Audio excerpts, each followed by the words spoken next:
Labas, dar kartą. Klausyk, ūdra uodega plokščią turi, ar tik tai plokščią bebras? Nu.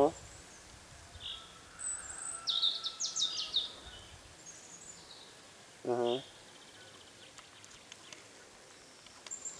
Bebro tai tokia plati kaip lastas.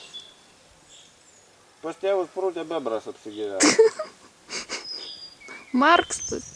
Nu, tai bebras nieko baisaus, jis pasiutęs negali būti, nes šitas jisgi medienagi.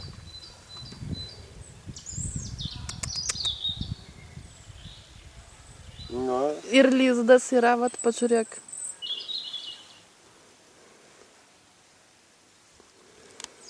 Tai kad jis čia į mišką eina, nes va ten iškastas kanalas, čia jau matyt ne pirma.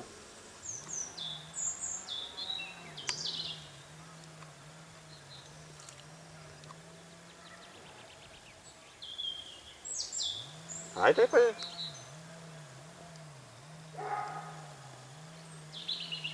Gal senų negraužia? Graužia.